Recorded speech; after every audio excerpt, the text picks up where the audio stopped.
The hall of the Galactic Council was carved from starlight and arrogance.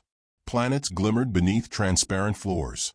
The air shimmered with artificial gravity, humming with pride older than most suns. Across the obsidian chamber, hundreds of alien delegates hissed, clicked, or vibrated in agreement as the Thalran Emperor rose from his throne of living crystal. His voice, smooth and venomous, slithered through the silence. "Let it be known throughout the void," he declared, every word pulsing through the Council's translation lattice, "that the species known as Homo sapiens has violated the sanctity of stars. By mining a consecrated asteroid, they have spat upon divine order. For this, the Empire declares war upon Earth." The chamber erupted in applause, claws clattering, membranes rippling, tendrils waving like banners. The Emperor basked in the sound, convinced it would echo forever. Behind him, the banners of 100 civilizations shimmered, proud, ornate, ancient. None bore the crude simplicity of Earth's blue and green emblem. At the far end of the hall, the humans entered. 3 of them. No guards, no fanfare, just the quiet rhythm of boots across crystal floors. General Elias Kane, tall and calm, walked first. His uniform was outdated, dark navy, shoulders squared, boots polished more from habit than ceremony. A small patch read, "UN Expeditionary Command," though none in the chamber knew what those words meant. His face carried the quiet composure of someone who'd already seen the end of the world and filed a report about it. Beside him strode Admiral Rivera, mid-30s, eyes sharp enough to cut through the smog of arrogance around her. Her expression was polite, faintly amused, the kind of look one might wear during an overlong dinner with people who thought themselves clever. The third was Colonel Briggs, younger, broad-shouldered, with the restless energy of someone who never learned when to stop smiling. They didn't bow. They didn't salute. They simply stopped at the center of the hall. Dozens of alien eyes turned toward them, multifaceted, luminous, or gelatinous, scanning the humans for hidden weapons, cloaked armor, or perhaps divine fear. But there was only that strange calm. Kane's hand rested on a small mug, filled with something steaming and dark. The smell drifted through the chamber, sharp, bitter, alien. The Emperor's eyes narrowed. "Do you understand the weight of your trespass?" Kane's voice was mild, almost apologetic. "We understand you're upset. About the rock." A murmur rippled through the assembly. The word rock translated across 100 species as sacred relic, planetary core, cosmic heart. Rivera spoke next, tone smooth as silk. "In our defense, Your Majesty, there wasn't exactly a do not mind sign floating in space." Briggs coughed into his hand, whispering, "Maybe we missed the line of priests." The translator drones buzzed, uncertain how to carry sarcasm into galactic standard. The Emperor's face twisted. "You mock this council." Kane lifted his mug slightly. "Not at all, sir. We just don't understand why a chunk of nickel and ice is worth starting a war over." Gasps erupted, 1,000 alien vocal cords vibrating in disbelief. The Emperor's tendrils flared, exuding light. Because it was sacred. It belonged to the firstborn sons. "Ah," Kane said softly. "See, that's where it gets tricky. We tend to think resources belong to whoever works hardest for them, not to ghosts." A shriek of outrage split the chamber. The Valeran envoy, a scholar made of glass and mist, slammed a crystalline limb onto the table. "Humans defile cosmic heritage." Briggs tilted his head. "Heritage? We just thought it was free real estate." Silence. Then confusion. The translator lattice sputtered again, struggling with real estate. The Emperor leaned forward. "Explain this." "Real estate." Rivera smiled sweetly. "Land, property, territory, things you claim until someone stronger disagrees." Her gaze lingered on the Emperor. It was polite, but there was a razor edge to it. The Emperor rose in full fury, glowing veins of energy wrapping around his body. "You dare teach us conquest?" Kane set his mug down with deliberate calm. "No, Your Majesty. We were born in it." The phrase hung in the air like a loaded weapon. Even the sound-dampening field seemed to hesitate. Across the hall, alien scribes recorded it for analysis, unsure whether it was a threat or confession. The Emperor spread his arms. Then so be it. The Thauran Empire shall march upon your world. We shall cleanse your species of arrogance and ignorance alike. More applause. More self-assured thunder. The entire galaxy seemed to nod along. Cain only smiled. You're declaring war, then? Yes, thundered the Emperor. Upon all humanity. Rivera leaned toward Briggs, whispering, we should get that in writing. Last time someone said that, they surrendered twice. Briggs grinned. At least they're punctual. The Emperor slammed his scepter to the floor, sealing the war decree in light.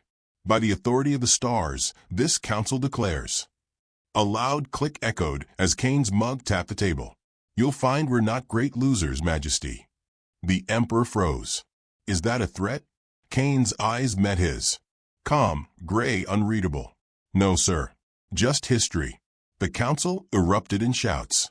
The translators whirred and hissed. Across species, words like insolence, madness, primitive defiance filled the air. The humans stood unmoved, like statues of something not entirely mortal. Rivera picked up the mug, swirling the dark liquid. Coffee, she murmured to a trembling Valoran aide who drifted too close. Want to try some? The being recoiled as if struck. Poison. Rivera smiled faintly. Not for us. Behind them, the Emperor's decree rippled across the galaxy. Fleets mobilized, banners unfurled, and the Empire's media proclaimed the cleansing of Earth. Billions cheered, imagining swift victory over a small blue world. Cain, Rivera, and Briggs walked calmly out of the hall. The guards didn't move to stop them.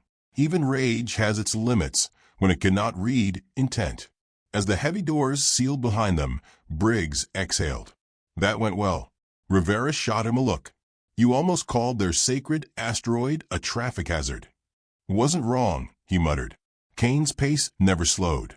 They'll come fast and proud. They'll underestimate logistics, overestimate morale. He sipped what little coffee remained, voice low, measured. They think we're funny. Rivera studied him. Aren't we? He smiled thinly. That's the trick. They reached the shuttle bay. Through the transparent dome, the endless sprawl of the galactic capital burned gold in the distance. Perfect, ancient, utterly convinced of its own immortality. Rivera glanced back at the council tower. Do you think they'll believe we're harmless? They already do, Cain said. That's the first mistake every empire makes. The engines hummed as the shuttle rose, carrying them away from the capital and into the silent black. Below, the Emperor's decree echoed across the stars. War had been declared. Fleets were mobilizing. The galaxy rejoiced at its own certainty.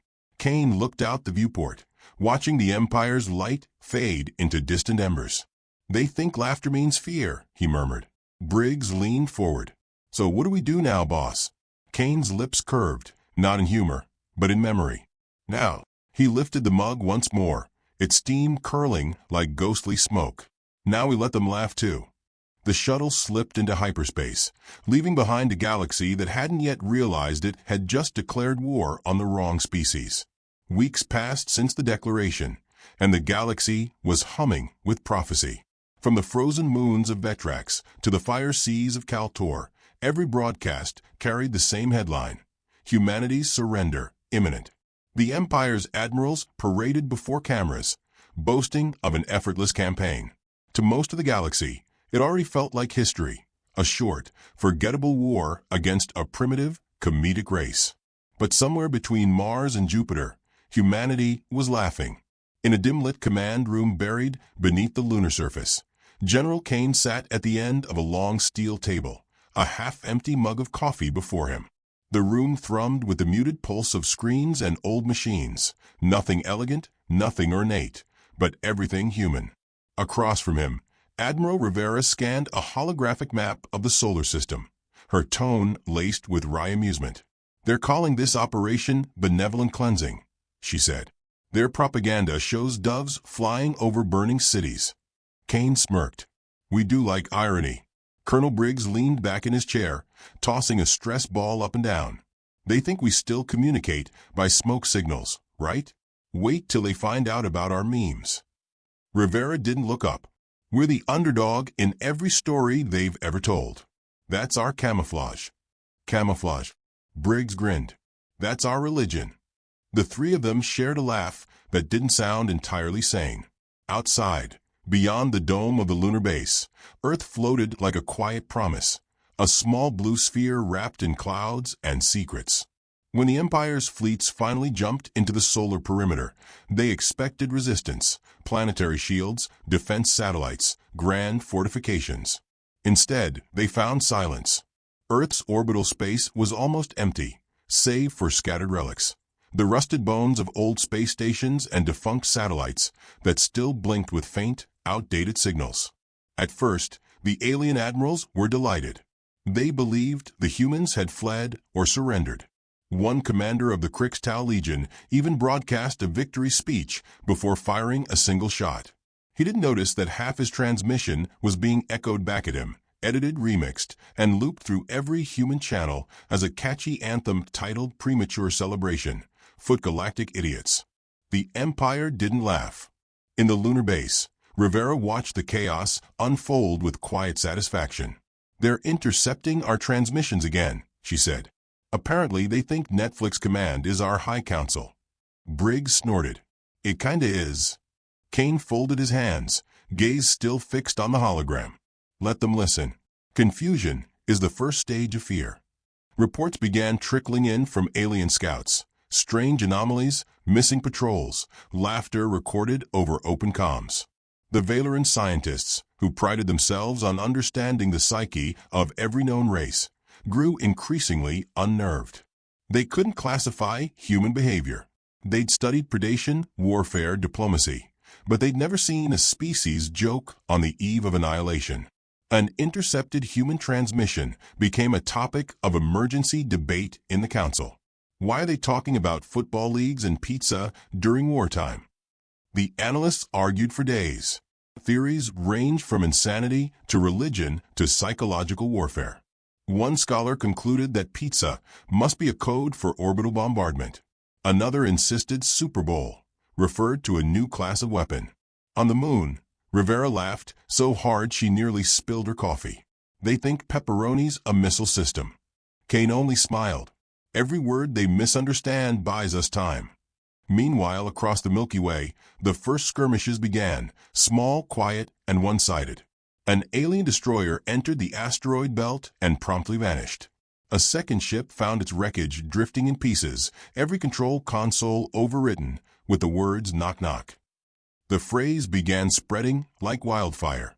The Empire's officers muttered in fear, their translators failing to catch the tone. Playful, mocking, human. The Empire responded with escalation. Tens of thousands of ships converged on Earth, their formations perfect, their pride unshaken. They expected to meet armies. They met music. Every radio frequency within the fleet's communication range began broadcasting an old Terran song, grainy, loud, and absurdly defiant. Highway to the danger zone. The soldiers were confused, then unsettled, then terrified. In his war chamber, the Thalran Emperor slammed his scepter down.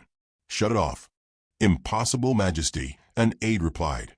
"The signal regenerates on different wavelengths. It's infectious." "Are they transmitting from Earth?" The aide hesitated. "No, from within our fleet." Across the stars, laughter echoed again. It wasn't hysterical or mocking. It was human laughter, warm and eerie, spreading through comms like static. Some recordings played for hours without end, distorted until it sounded like the voice of something ancient and unstoppable. The Empire's propaganda called it psychological pollution. Kane called it music. Rivera stood beside him as the transmission played through the lunar speakers. "They'll think we're mad." "Good," Kane said. "It's easier to fear madness than strategy." Briggs, flipping through a datapad, muttered, "You think they'll still underestimate us after this?" "They have to," Rivera replied. "It's the only story they know how to tell."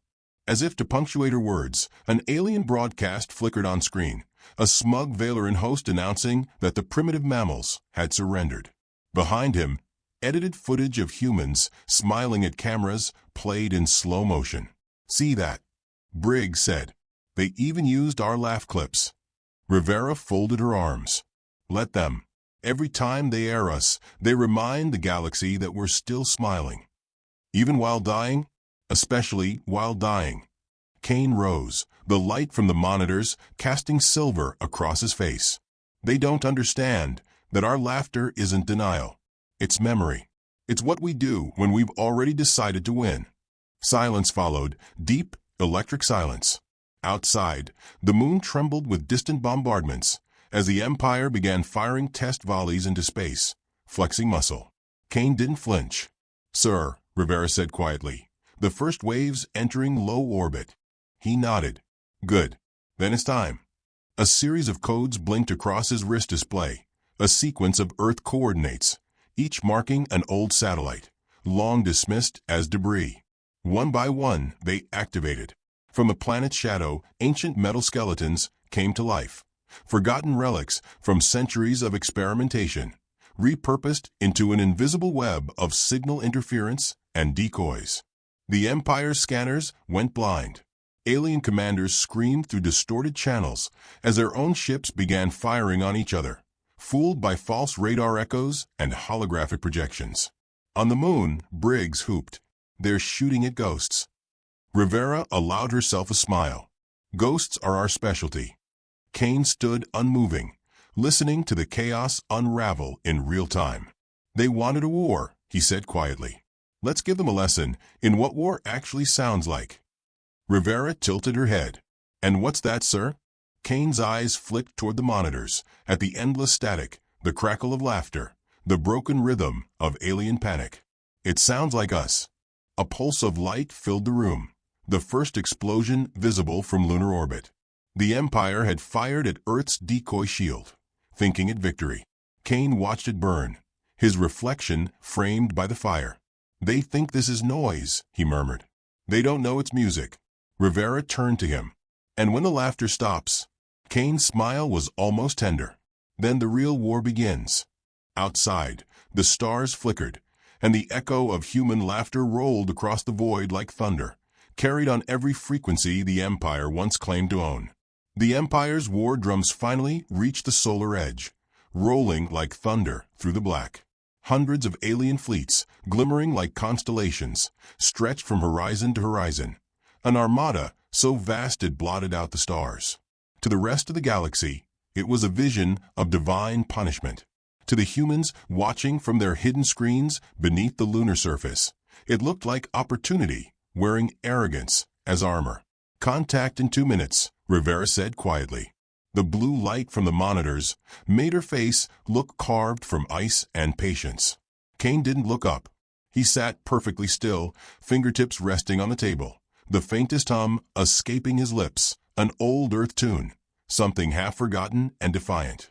Around him, the hum of the bass deepened as ancient systems came alive one after another. Briggs stood near the viewport, staring at the dark specks swelling larger against the velvet void. That's a lot of metal for one misunderstanding, he muttered. Misunderstanding. Rivera arched a brow. They called us blasphemy in motion. Briggs shrugged. Blasphemy's just a word you use when someone refuses to kneel. Kane smiled faintly. Then let's teach them to stand. The alien fleet's lead ships broke formation, descending toward Earth's orbit. Their scanners pinged across empty space. No defense grid, no fighters, no heat signatures. Only a planet, serene and unsuspecting, rotating lazily under its blue veil. Where are their defenses? A Valoran tactician hissed aboard the flagship. We saw their factories, billions of them. The Emperor's voice cut through static like a blade. Do not think. Advance. The order carried through 100 command networks. Thousands of ships ignited thrusters and dove. For several minutes, everything was silent but the sound of their own perfection. Then, as the first fleet neared low orbit, their systems began to blink. Radar painted phantom contacts. Entire human flotillas that appeared, vanished, and reappeared again. Confused, the Admiral ordered a weapons lock. Every lock failed. Energy readings spiked from every direction. What is happening? Across the void in the shadow of Mars, an old human satellite flickered to life. Its transmission was crude analog and smugly simple. Welcome to Earth. Population, unpredictable. The message repeated in every known galactic language. Then the static dissolved into laughter. Thousands of overlapping voices, male, female, mechanical. Raw human laughter looping endlessly until it became something alien in itself. The alien fleet panicked. Ships collided, alarms shrieked, systems overloaded. Those that fired found their beams reflected by invisible barriers, plasma mirrors orbiting in secret, angled by human precision to weaponize their enemies' fury against them. The Empire's own light tore its ships apart. On the moon, Rivera exhaled slowly. Phase 1 complete. Losses? Kane asked. 0. Briggs chuckled. For us, anyway. The holomap bloomed with red indicators. Enemy vessels scattering in chaos, blind, broken, uncoordinated. But amid the triumph, Kane's gaze remained hard, unreadable. They'll regroup. Empires always do. That's when the real danger begins. Rivera looked at him. You sound almost sorry for them. I am, Kane said. They think they're fighting a war. They don't realize they're in a lesson. Far beyond the solar boundary, the Emperor's throne room crackled with panic. Advisors shouted, data flickered. Commanders vanished mid-report. One trembling general stammered, They're using our own weapons against us. Impossible, the Emperor roared. How? They predicted our targeting signatures. Their decoys match our thermal patterns exactly. They must have stolen our algorithms. Or, another voice whispered, they guessed. Silence fell.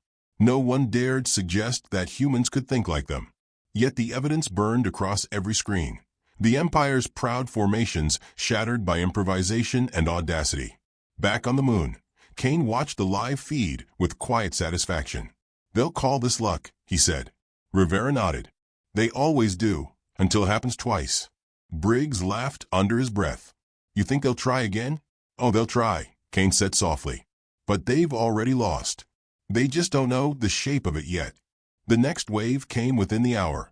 Massive cruisers descending with cautious precision, scanning every particle of space. The humans waited. The aliens advanced. Then, right on cue, the magnetic fields of Jupiter erupted with unnatural brilliance. Thousands of dormant satellites, once civilian, now weaponized, unfolded like metal flowers, each projecting false sensor ghosts across the system. To the Empire's eyes, 1,000,000 warships seemed to rise from the gas giant storms. The alien commanders screamed for retreat. Half obeyed. The rest fired into the hallucination and were swallowed by Jupiter's wrath. In the silence that followed, Rivera turned toward Kane. You realize we've just convinced the galaxy we're magicians. Kane's lips curved. Good. Magicians never get invaded twice. But beneath his calm, a flicker of something darker passed through his expression. Memory, perhaps, or guilt. Rivera caught it. You planned this long before their declaration, didn't you? Kane didn't deny it. You don't prepare a defense after the threat appears. You prepare after the first joke. Briggs frowned. Meaning? Kane's eyes stayed on the burning horizon of space. Every time someone laughed at us. The Empire tried diplomacy next. Desperate transmissions poured through. Pleas for parley, offers of negotiation. Humanity responded with silence. Then, after a long pause, a single message. Stand by. We're busy. That phrase broke the Empire more than any missile could. For the first time, the galaxy saw the humans not as fools, but as predators disguised in humor. Species that once cheered for the Empire's crusade began whispering doubts, questioning whether they'd backed the wrong side. Across the Council worlds, riots flared. Statues of the Emperor were defaced with crude human slogans. Laugh last. Inside his lunar war room, Kane finally stood. Send the next signal. Rivera hesitated. Are you sure? This will push them past recovery. That's Mercy, he said. She entered the command code. Across the solar system, dormant beacons ignited, transmitting ancient Earth footage.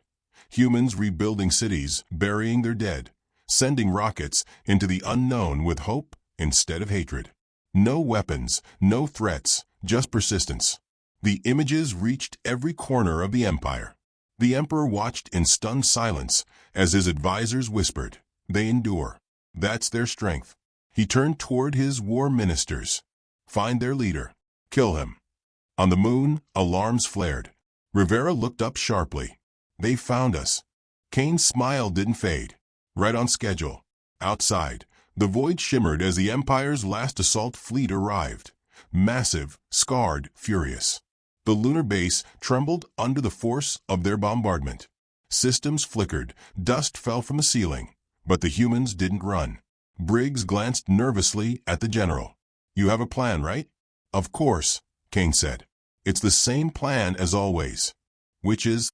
He met Briggs's eyes. "Survive first. Laugh second." The final blast struck. Everything went white. When the light faded, the lunar surface was empty. No base, no ruins, just silence. The alien commander reported victory, elated. Then his sensors picked up something behind him. Thousands of heat signatures rising from the dark side of the moon. Human ships lifting like ghosts through shadow. Rivera's voice crackled through every alien channel. "Didn't anyone tell you? The moon's two-faced."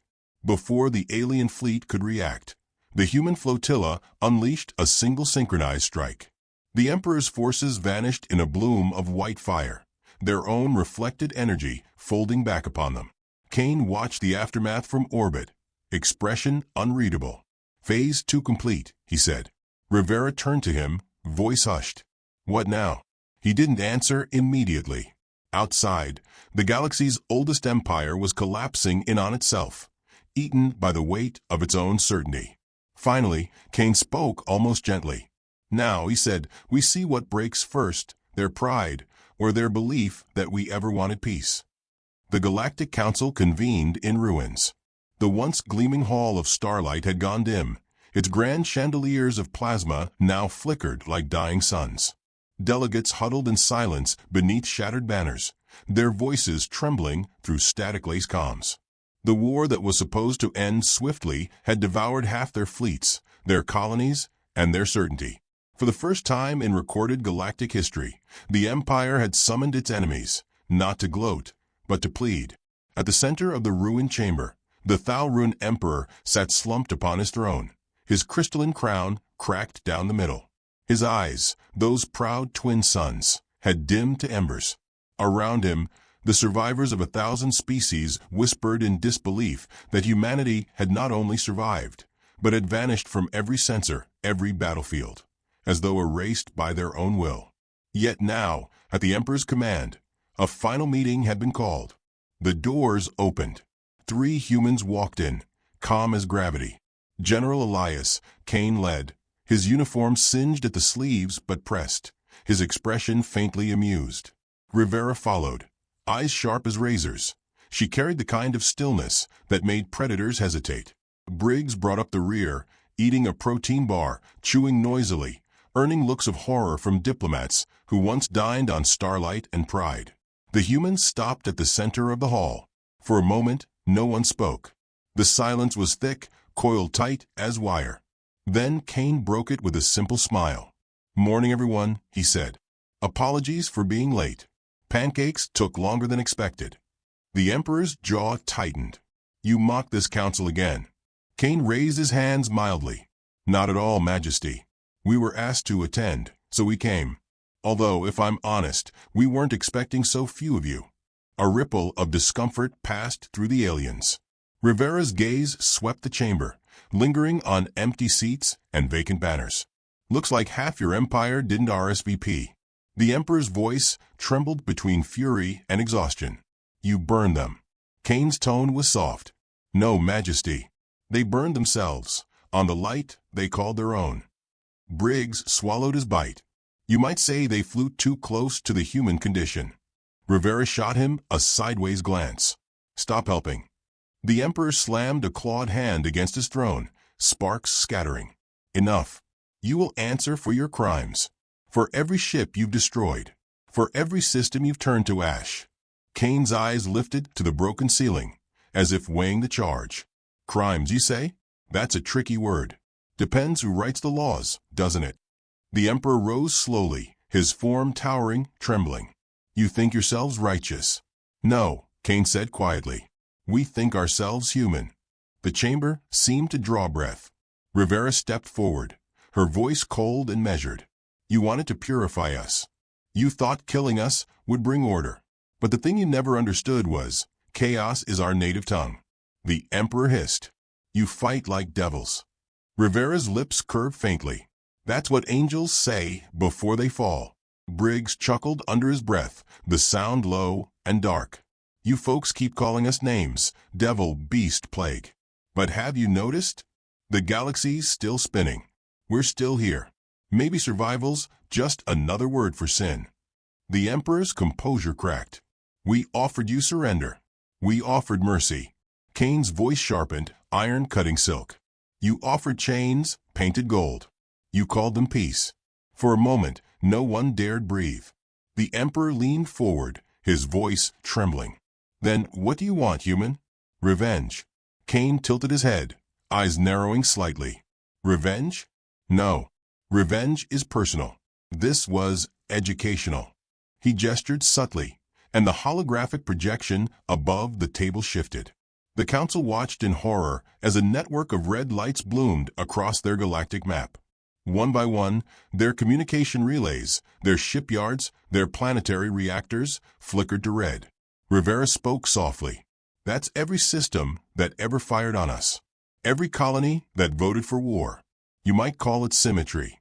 The emperor stared at the map, his voice breaking. You can't control all of that. Cain smiled without warmth. Can't we? He tapped his ring against the console once. The red lights pulsed in unison. A heartbeat of silence followed. Then entire sectors went dark. The council screamed as their distant worlds winked out like candles, smothered by an unseen hand. Briggs winced. That's the sound of regret right there. The emperor fell back, trembling. What have you done? Cain stepped closer, his tone gentle, almost consoling. We didn't start this war, Majesty. You did. We only finished it, with the efficiency of a species that's been practicing extinction since fire met flesh. Rivera looked toward the alien delegates, her voice rising just enough to echo. We didn't fight for conquest. We fought to remind you of what you forgot, that the smallest creatures, cornered and underestimated, make the loudest noise when they laugh. The Valeran representative whispered, You are monsters. Cain glanced at her. No, we're mirrors. You saw monsters because you expected them. The emperor's voice was little more than a whisper. You've destroyed us. Not yet, Cain said. Destruction is easy. We're giving you something harder. He looked around the chamber, meeting every pair of alien eyes. We're giving you time to think about what it means to survive us. The silence that followed was the kind that felt alive. Rivera folded her arms. If it's any comfort, you'll rebuild. You always do. Just not as the ones in charge. The emperor looked up through tears of molten crystal. Why spare us? Cain smiled, the faintest trace of warmth returning to his eyes. Because mercy confuses you, and confusion keeps you cautious. Briggs added, Also, we're tired. Conquering galaxies sounds like a lot of paperwork. The humans turned to leave. But before they reached the door, the emperor's trembling voice called out, Tell me one thing, General. Why were you laughing when I declared war? Cain paused. For a heartbeat, the room felt suspended in gravity's absence. He looked back over his shoulder, expression unreadable. Because, he said softly, we knew you'd already lost. The doors closed behind them with a hush of inevitability. The council sat in stunned silence, surrounded by the echoes of dying empires and the faint static of fading worlds. Outside, the humans walked through the wreckage of what had once been the galaxy's capital. Rivers of molten metal glowed beneath cracked glass streets. The air was thick with ozone and the ghosts of arrogance. Briggs looked up at the stars, thousands of them, burning steady as old promises. Think they'll come for us again? Rivera shook her head. Not for a long time. Cain stopped, glancing skyward. His reflection shimmered faintly in a pool of molten light, eyes dark with memory. Empires don't learn, Rivera. They recover, rename, repeat. But when they remember this day, when they remember the laughter, they'll hesitate. And that's enough? She asked. He nodded. That's everything. They stood there for a moment, silent against the universe. Then Rivera turned toward him, her voice quieter now, touched with something human. What now? Kane looked toward the horizon, where the ruins of alien towers smoldered against dawn. Now, he murmured, we rebuild. We forgive. And we wait. Briggs kicked a shard of glass, watching it spin into the dust. Wait for what? Kane's smile was faint but fierce, the same smile that had once terrified an empire. For the next ones who think laughter means weakness. Above them, the stars burned on, steady, silent, and very, very afraid.